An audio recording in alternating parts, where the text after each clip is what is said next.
Di dalam Al-Quran, di dalam surat Ar-Rum ayat 41, Allah berfirman, Qul siru fil ardi fanzuru kaifa kana akibatul ladzina min qablik inna aktsaruhum musyrikin.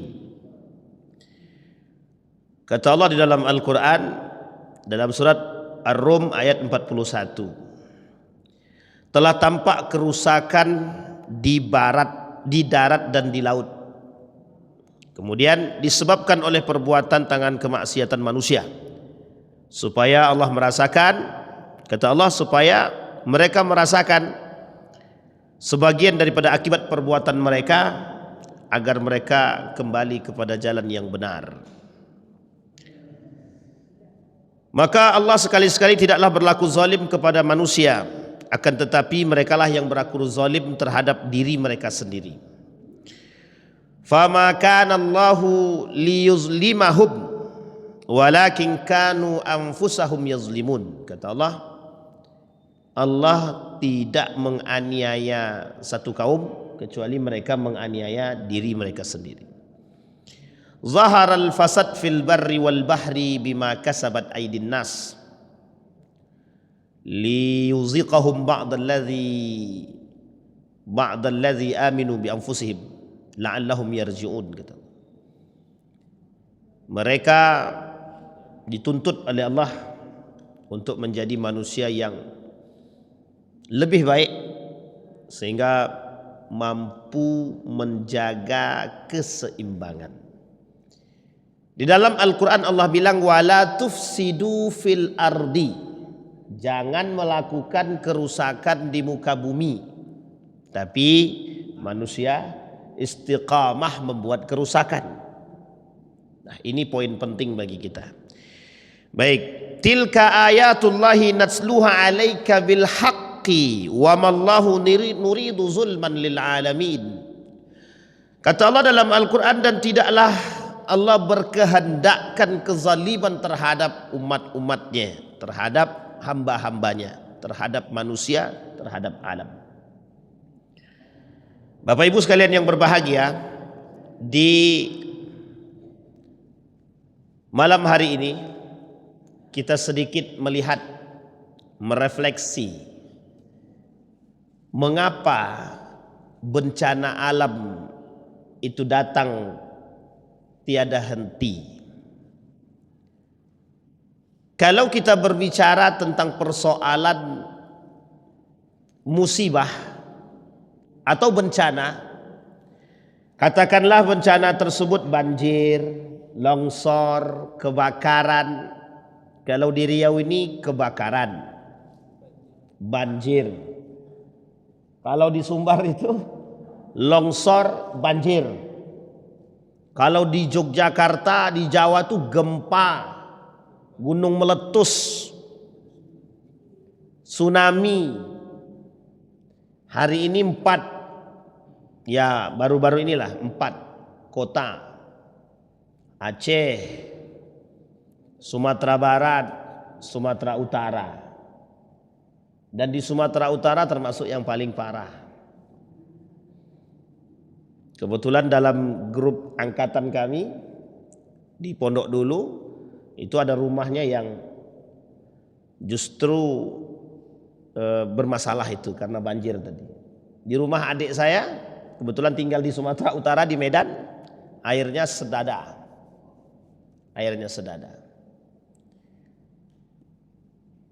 Bapak Ibu sekalian yang berbahagia, pernah saya melihat satu tulisan yang harus kita amati dan cermati bersama.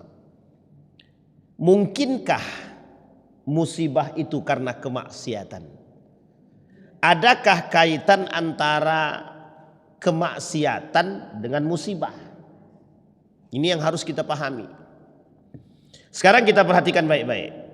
Secara garis besar, kalau kita melihat, yang pertama zina, itu sudah biasa hari ini. Kalau kita melihat maling, pencurian, begal, pembunuhan biasa. Kalau kita lihat ribawinya global, internasional, satu negara. Kalau kita melihat kezaliman yang lain, kemaksiatan yang lain, korupsinya sampai ada yang mengatakan 98%. Ini yang mengatakan ini perlu juga divalidkan kembali. Tapi bukan tanpa alasan. Mungkin dia mengatakan saking banyaknya pelaku korupsi di negara ini, hampir sulit ditemukan orang yang tidak korupsi. Itu bahasa dia.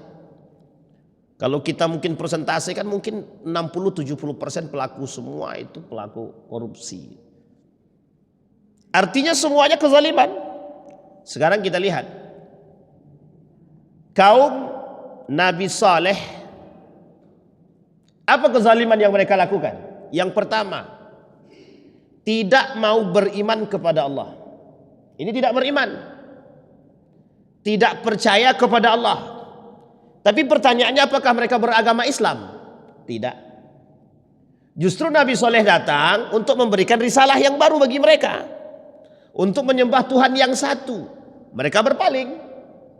Kata mereka kepada Nabi Saleh, tunjukkan kelebihanmu karena engkau berasal dari manusia biasa. Karena Nabi Saleh berasal dari manusia yang biasa, maka kata mereka, tunjukkan kelebihan seperti nabi-nabi sebelumnya. Ditunjukkan sama Nabi Saleh. Keluarlah onta Nabi Saleh yang Allah abadikan dalam Al-Quran. Apa dasar Allah mengabadikan dalam Al-Quran? Agar umat manusia, terkhususnya orang muslim, mengetahui betapa Allah itu memberikan sesuatu kepada orang yang betul-betul beriman. Karena ketika itu menunjukkan kelebihan dan menunjukkan bahwa Allah itu Ahad dan Esa, tidak bisa seperti sekarang. Apakah Allah harus menunjukkan kelebihan, menghantarkan bencana baru kita kemudian beriman? Kita perhatikan nanti, mana yang lebih berbahaya dan parah, manusia sekarang atau yang dahulu. Perhatikan baik-baik Bapak Ibu. Ketika unta Nabi Saleh diberikan unta, apa yang mereka lakukan?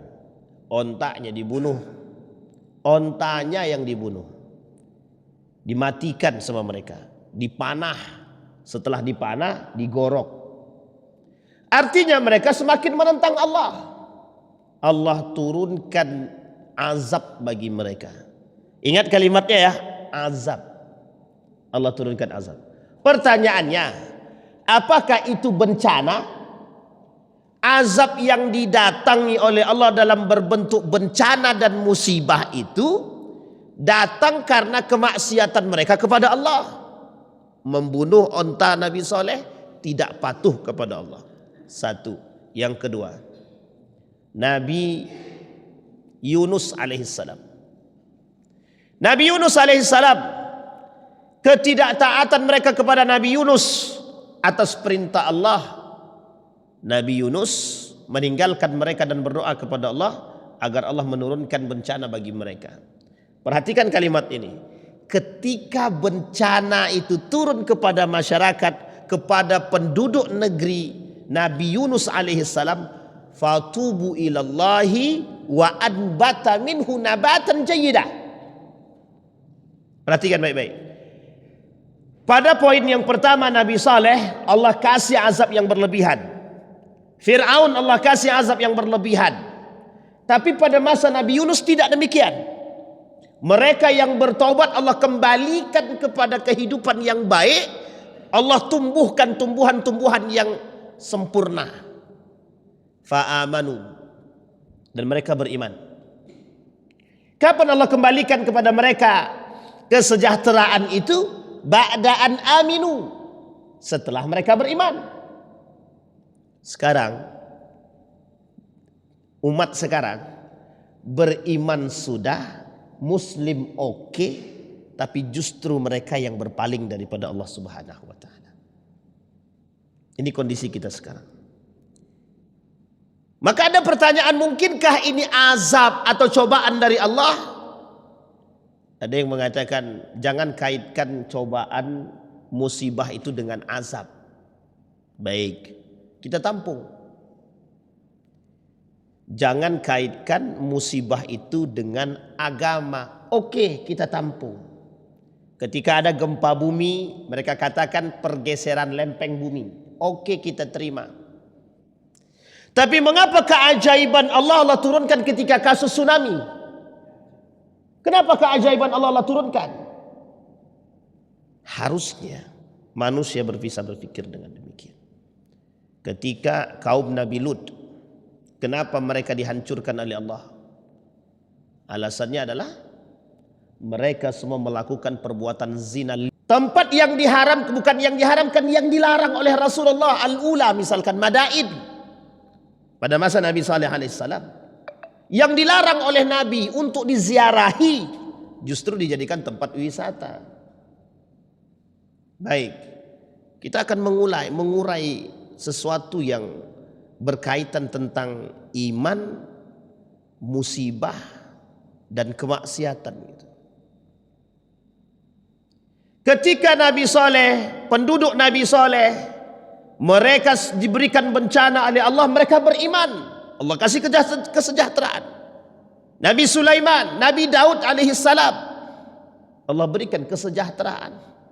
Tapi dengan catatan beriman. Kata Allah, kalaulah satu kampung itu beriman, ta'ifatun gitu, beriman kepadaku, kata Allah, apa yang tidak Allah bisa kasih? Sekarang mohon maaf Bapak Ibu, mungkin sebagian para pakar mengatakan tidak ada kaitannya dengan agama.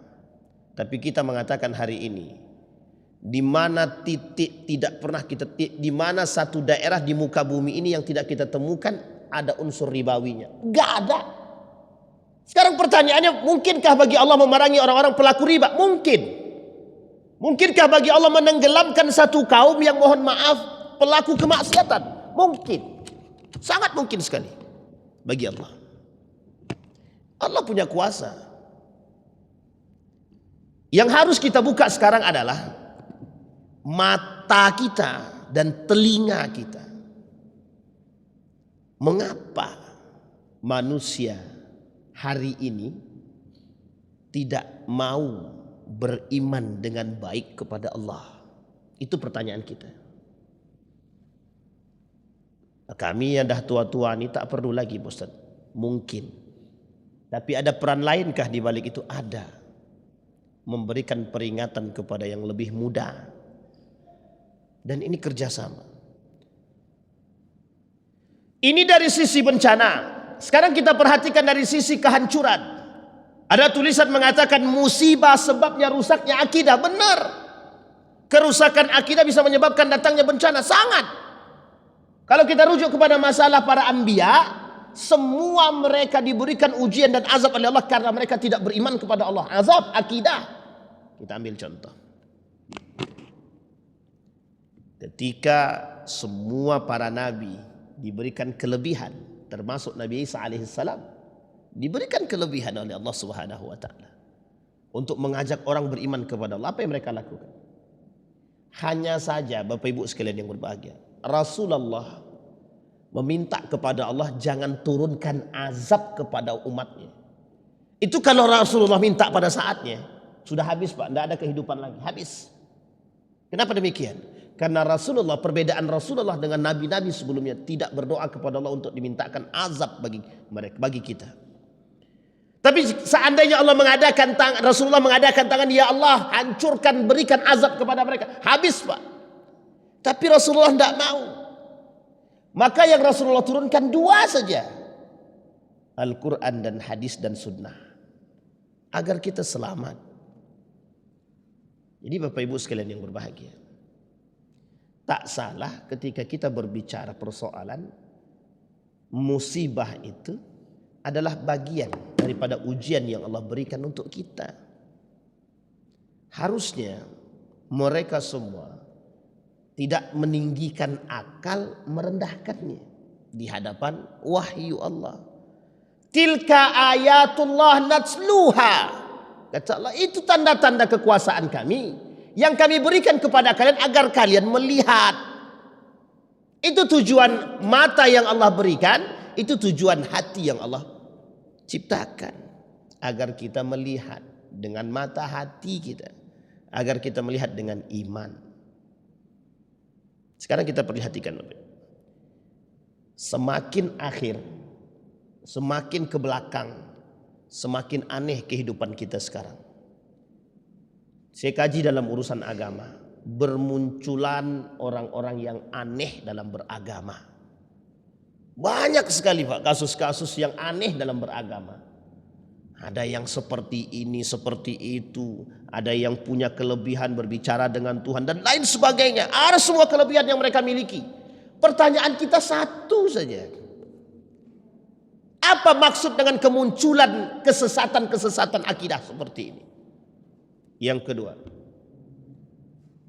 uniknya lagi, hari ini banyak sekali muncul pelecehan-pelecehan terhadap agama. Jadi kita nih sekarang Pak, sedang berada dalam ketakutan, kekhawatiran yang dalam seharusnya bagi mereka yang beriman. Harusnya dia khawatir dengan kondisi yang sekarang ini. Satu, kita ambil contoh ya. Kalau dari sisi kezaliman dan kemungkaran dan kemaksiatan sudah kita nampak Pak, zina, riba, semua. Sekarang coba lihat dari sisi keagamaan. Ada orang yang menghalalkan zina, ada orang yang membolehkan nikah beda agama, ada orang yang mengatakan bahwa Al-Quran itu adalah palsu, ada orang yang mengatakan Muhammad itu penipu, ada orang yang berani mengatakan bahwa melecehkan bahwa Al-Quran mereka lecehkan, mereka injak, mereka duduki, Allah mereka, bahkan Indosiar itu kalimat tauhid yang mereka permainkan. Coba bayangkan. Pertanyaannya adalah, mengapa sebrutal ini dunia ini sekarang? Jawabannya sederhana. Karena tidak ada nabi. Pada saat itu Nabi juga mengadahkan tangan, ya Allah berikan turunkan azabmu hancur semua. Tapi ketika itu mereka tidak beriman kepada Allah. Yang menjadi masalah kita hari ini, manusia pelaku beriman kepada Allah tapi justru mereka yang merusak. Ini yang disebut dalam Al-Quran. Zaharal fasad fil barri wal bahri bima kasabat aydin nas. Poin yang ingin kita angkat, satu, pahami bahwa setiap cobaan yang Allah berikan hari ini kepada kita, mulai dari kerusakan, mulai dari kehancuran, mulai dari bencana alam, disebabkan ulah tangan manusia itu sendiri. Itulah kita, ulah kita. Kita ambil contoh di Riau ini. Penebang-penebang pohon liar yang membakar pohon-pohon liar. Perhatikan dampaknya apa? Mudahnya kita mengalami kebanjiran, kebakaran, asap yang mendatangkan penyakit. Pertanyaannya adalah, bagi mereka yang melakukan penebangan pohon dengan secara brutal dan liar, apa mereka berpikir dengan akal? Tidak. Sekarang kedua, apakah mereka berpikir yang membakar lahan itu penyakit bagi orang yang menghirup asapnya? Tidak. Pertanyaannya lagi, apakah pelakunya muslim? Muslim. Bayangkan, mengapa mereka tidak berpikir dengan akal mereka? Kalau mereka melakukan ini, banyak penyakit yang muncul dan kerusakan.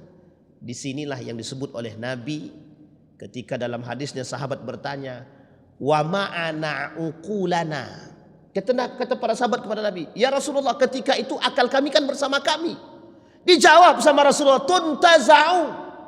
Akal kalian ketika itu hilang. Akalnya sehat kalian ketika itu tidak ada, kata Nabi. Tidak nampak akal sehat itu. Sekarang kondisinya Pak, kita hari ini akal yang sehat kita dahulu hanya dimiliki orang-orang yang beriman. Bagi mereka yang tak beriman justru tak punya akal. Kita lihat apa sebab kepentingan sendiri, kepentingan kelompok, kepentingan seseorang. Allah sebutkan dalam Al-Quran. Apa yang Allah sebutkan? Kerusakan itu disebabkan oleh tangan mereka sendiri. Dan kezaliman yang mereka lakukan adalah kembali kepada mereka sendiri. Asal perbuatan satu orang, yang lain menikmati, manusia yang menikmati dampaknya. banjir, bencana-bencana alam yang lain. Kita hari ini Pak sangat-sangat sedih. Setelah kasus tsunami yang dulu pernah besar terjadi, hari ini Allah tunjukkan kembali. Sekarang saya tanya kepada kita semua, mudah nggak bagi Allah untuk mengembalikan atau menenggelamkan dunia ini? Sangat mudah sekali.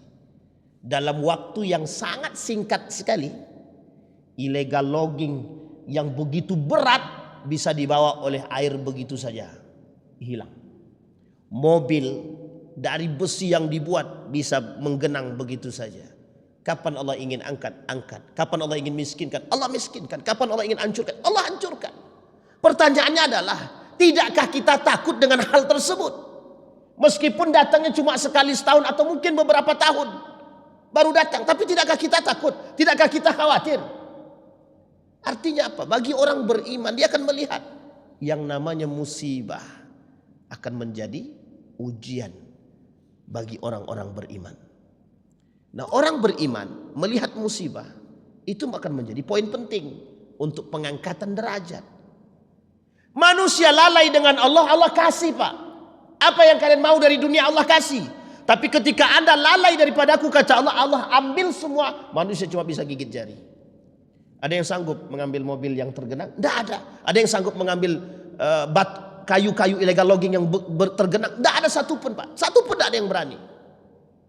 Tapi mengapa mereka sebelum kejadian itu merasa berkuasa di hadapan Allah, seolah-olah semua itu mereka lakukan demi kepentingan mereka sendiri.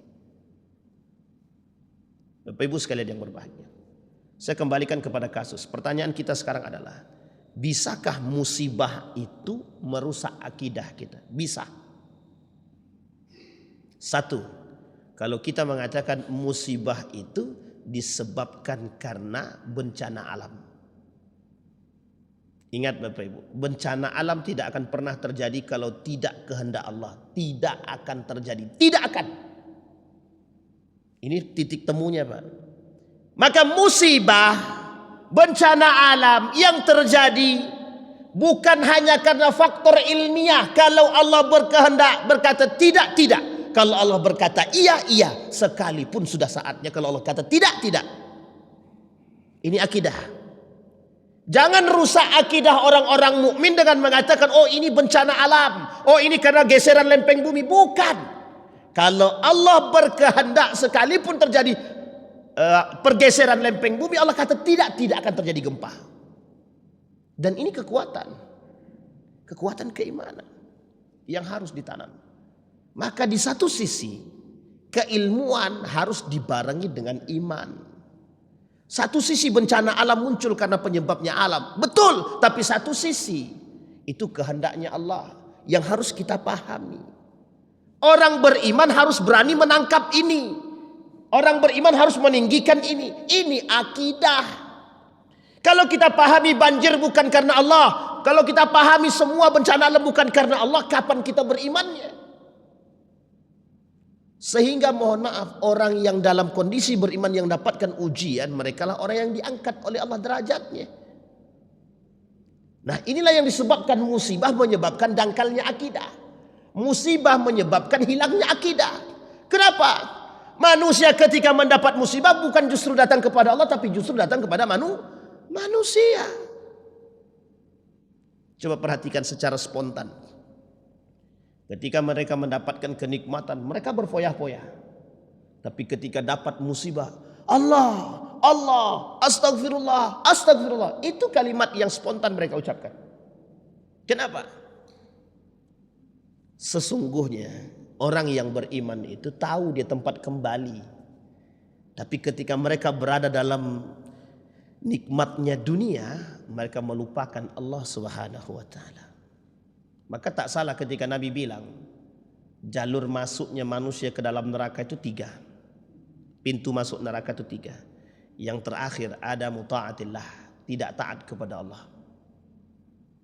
Sekarang kita lihat bagaimana cara Allah menghancurkan satu negeri. Ketika satu negeri bekerja sama berpaling daripada Allah. Ketika satu negeri bekerja sama berpaling daripada Allah. Sekarang saya tanya kepada Bapak Ibu, kondisi itu kita temukan nggak? Apakah kita temukan kondisi itu sekarang? Orang-orang yang bersekongkol untuk menentang Tuhan. Ada kita temukan. Bahkan hari ini peran agama semakin dikerucutin, semakin diperkecil. Karena mereka melihat peluang lebih besar untuk memperkaya diri dan menguasai dunia. Bapak Ibu sekalian yang berbahagia, berarti kondisi yang kita alami sekarang adalah kondisi yang sangat mengkhawatirkan kita. Maka Nabi mengkhawatirkan umatnya. Kata Nabi, yang aku khawatirkan itu adalah penyakit-penyakit itu. Kata Nabi. Nabi mengkhawatirkan kita dari karena penyakit. Di mana kesadaran orang-orang beriman? Tidak ada. Orang-orang beriman tidak punya kesadaran. Nah, kembali kepada poin kita Bapak Ibu. Apa kata Allah di dalam Al-Quran? Kata Allah di dalam Al-Quran, Zaharal fasad fil barri wal bahri bima kasabat aydin nas. Bencana, kerusakan di muka bumi ini, kata Allah, disebabkan ulah tangan manusia itu sendiri. Yang ketiga, adakah musibah menyebabkan dangkal akidah? Ada. Kita berikan peringatan kepada kita semua. Kejadian ini terjadi di daerah Jawa ketika terjadi gempa dan ketika terjadi gunung meletus. Mereka merubah akidah mereka hanya karena persoalan makan. Kita ambil contoh 2006 gempa bumi. Bisa mereka rubah akidah mereka, agama mereka, karena ada satu kelompok yang mengatakan, jika Anda mau makan, kami akan berikan makan dengan catatan Anda keluar daripada agama Islam. Apa yang terjadi? 2006 mereka lakukan misi membuat atau memurtadkan manusia secara massal di tempat tersebut, Yogyakarta, lebih tepatnya Bantul. Kedua, gunung meletus, mereka manfaatkan untuk merusak akidah. Ketika gunung meletus terjadi pada tahun 2010, siapa yang pertama sekali naik ke atas? Mereka merusak akidah. Jadi jangan salah Bapak Ibu, ketika kita punya masalah, musibah, harusnya yang kita datangi pertama sekali adalah Allah, dan kita berpikir seberapa lama Allah akan menguji kita. Ini poin penting bagi kita. Maka apa kata para ulama? Kezaliman yang dilakukan oleh manusia di muka bumi ini merupakan realita dari rusaknya akidah manusia itu sendiri. Kata Allah dalam Al-Quran, yang tidak beriman kepada Allah, kata Allah bahkan mengatakan, wa in aradna an nuhlikal qauma, kalau kami ingin menghancurkan satu kaum, kata Allah. Apa sebab Allah ingin menghancurkan satu kaum? Ketidakberimanan mereka. Mengapa Allah mencabut keberkahan mereka? Allah karena mereka tidak beriman. Barakatum minas sama'i wal ard. Kalau seandainya satu kampung itu mau beriman kepadaku, kata Allah, aku turunkan barakat minas sama'i wal ard. Bagaimana Allah menurunkan keberkahan ribawinya jalan? Bagaimana Allah mau menurunkan keberkahan zinahnya terang-terangan? Bagaimana Allah menurunkan keberkahan korupsinya ditampakkan? Bagaimana Allah mau menurunkan keberkahan kemungkarannya justru menjadi poin utama sebagai para pelaku-pelaku saat ini. Bapak Ibu sekalian yang berbahagia, kata Syekh Abdurrahman As-Sa'di dalam kitab Taisir Karimur Rahman, bahwa segala musibah yang menimpa manusia, baik yang terjadi pada dirinya, hartanya, anak-anaknya dan keluarganya, dan yang lain, tak bukan disebabkan oleh maksiat yang pernah mereka lakukan kepada Allah. Berarti Pak Ustadz, orang-orang yang sedang dalam bencana itu karena mereka maksiat kepada Allah. Bukan mereka, tapi kita. Bukan mereka, tapi kita. Ini poin penting untuk kita pahami. Ustadz, janganlah begitu. Mereka sedang dalam bencana. Benar, kita datang untuk memberikan peringatan kepada kita semua. Betapa dahsyatnya ketika Allah menurunkan bencana bagi kita. Betapa dahsyatnya ketika Allah menurunkan musibah bagi kita. Apa yang harus dilakukan oleh umat muslim? Satu, Ketika Allah menurunkan musibah bagi kita, yang harus dilakukan oleh seorang muslim yang pertama, bertawakal kepada Allah, kembalikan masalah itu kepada Allah. Wasta'inu bis sabri was salah, minta pertolongan kepada Allah dengan sabar dan salat. Apa yang bisa dibuat oleh manusia ketika banjir demikian? Jangankan mohon maaf, superhero pun tak sanggup. Bayangkan Pak, Spiderman cuma ada dalam kartun, dalam film. Batman nggak pernah muncul. Tapi manusia yang menganggap diri dia paling baik, menganggap dirinya paling kuat, paling kaya, apa mampu mereka melakukan demikian? Tidak bisa. Harusnya kita pahami demikian. Satu, kembalikan urusan ini kepada Allah. Yang kedua, perhatikan apa yang telah kita lakukan. Musibah, maksiat, kemungkaran apa yang telah kita lakukan, yang harus kita kembalikan kepada Allah. Bertaubatlah, muhasabah, yang harus kita lakukan. Berbenah diri. Ini penting bagi kita untuk berbenah. Kalaulah riba ini menjadi poin besar yang akan memerangi setiap orang, wajar kalau Allah perangi kita karena pelaku riba semua. Mungkin di antara sekian banyak manusia di muka bumi ini, terkhusus di Indonesia ini, hanya segelintir yang tidak melakukan permainan ribawi. Bisa dipahami Pak. Allah kata setiap orang yang bermain dengan ribawi, fa'zanu biharbin minallah, bersiap kata Allah. Satu. Bahkan dalam riwayat, dalam ayat yang lain, wa in aradna an nuhlikal qauma, kalau kami ingin menghancurkan satu kaum kata Allah, mudah bagi kami. Itu karena mereka bermaksiat kepada kami kata Allah. Artinya apa? Tinggalkan maksiat. Makanya Allah masih sayang dengan Riau ini Pak. Jujur aja, Allah masih sangat sayang dengan Riau ini. Syiahnya jelas, kelompok Syiahnya ada, kemungkarannya jelas, penjualan minuman khamarnya jelas, korupsinya terang-terangan. Pertanyaannya satu saja, mengapa Allah belum hancurkan negeri ini? Karena Allah masih sayang. Artinya apa? Harusnya dengan kondisi yang terjadi dengan saudara-saudara kita, kita bisa melihat dengan akal sehat kita betapa tidak mampunya manusia di hadapan Allah. Yang ketiga, pahami setiap bencana yang Allah berikan adalah menunjukkan kelemahan manusia dan menunjukkan kehebatan Allah jika Allah berkehendak. Itu yang Allah sebutkan. Wa tilka ayatullah natsluha. Itu kekuasaan kami kata Allah yang kami tampakkan kepada kalian. Apa yang bisa kalian lakukan? Ketika Qarun Allah tenggelamkan, dalam hati dan niat Qarun bertaubat kepada Allah di dalam air ketika tenggelam. Tapi malaikat menyumbat mulutnya dengan air sehingga tak mampu berkata untuk bertobat. Apakah ada penyesalan? Ada. Kapan penyesalannya? Selalu di belakang. Jadi Bapak Ibu sekalian yang berbahagia, yang keempat, poinnya adalah setiap seorang mukmin wajib hukumnya untuk mencegah kemungkaran agar Allah tidak mendatangkan azab dan cobaan. Bukan malah ikut-ikutan. Kita mencegah. Harus kita cegah, harus. Allah ciptakan langit dan bumi, Allah ciptakan tumbuh-tumbuhan untuk kita makan, untuk kita nikmati, bukan untuk kita rusak. Ini poin penting.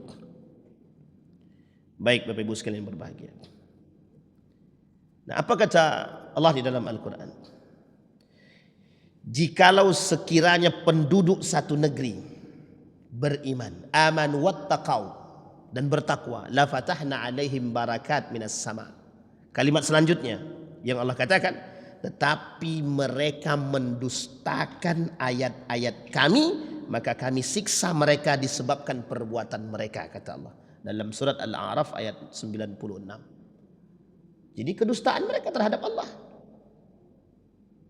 Nah, Bapak Ibu sekalian yang berbahagia, betapa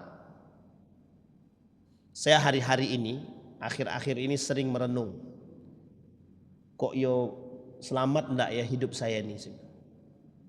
Ini umur saya masih 36 tahun Bu, Pak. Tapi saya berpikir, selamat enggak saya nih? Kemudian saya mikir lagi, kira-kira anak dan istri saya ke depan ini selamat enggak? Saya tak berpikir Pak mohon maaf bukan selamat karena apa? Saya takut akidah mereka menyeleweng, justru mohon maaf. Na'udzubillah, misalkan saya mati duluan.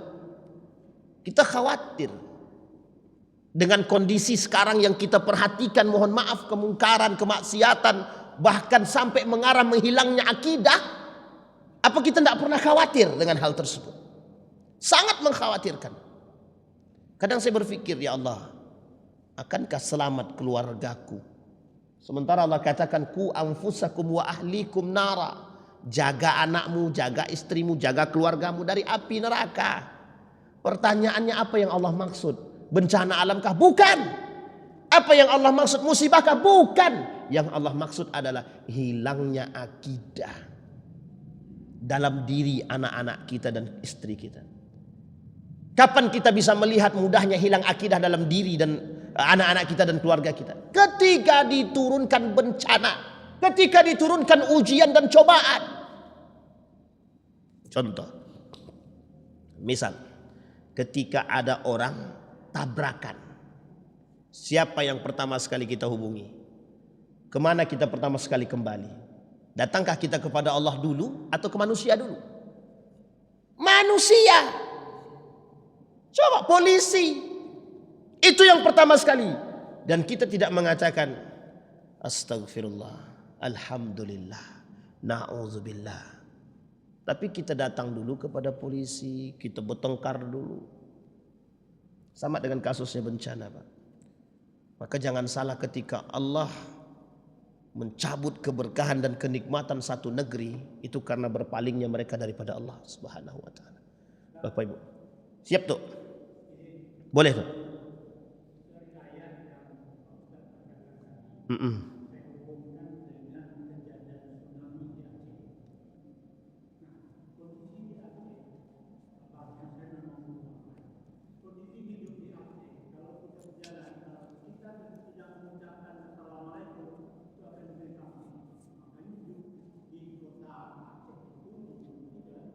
Serambi Mekah.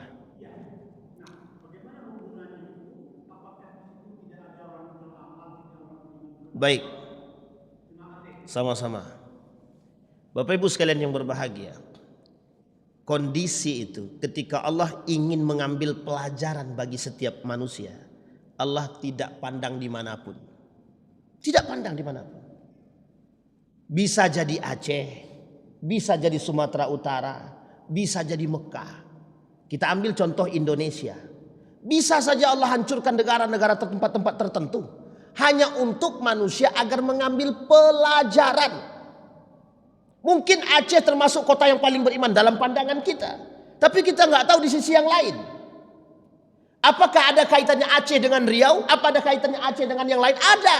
Masih satu kesatuan. Allah hanya membenamkan sebagian negeri. Apakah ada dengan kemaksiatan? Ada kaitan? Mesti ada kemaksiatan. Bahkan ditemukan ladang ganja terbesar di Aceh.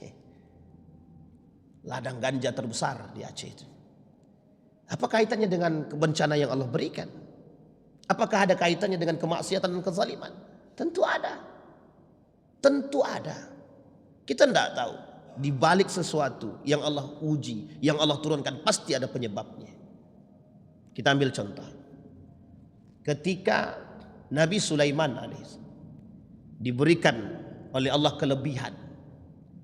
Tapi yang menjadi masalah adalah apakah Nabi Sulaiman kampungnya karena beriman, apakah kampungnya tidak diuji? Diuji oleh Allah. Setelah wafatnya Nabi Sulaiman, apa yang terjadi? Hampir banyak yang berpaling daripada Islam. Nabi Muhammad. Siapa Nabi Muhammad itu? Rasulullah. Beriman ke semua? Beriman. Ketika satu kampung beriman, akankah Allah uji? Bahkan ketika Nabi pindah di Madinah, ujiannya lebih berat ketimbang Nabi berada di Mekah. Di Mekah hanya lawannya kafir Quraisy. Di Madinah munafik, kafir Yahudi Nasrani. Lawannya.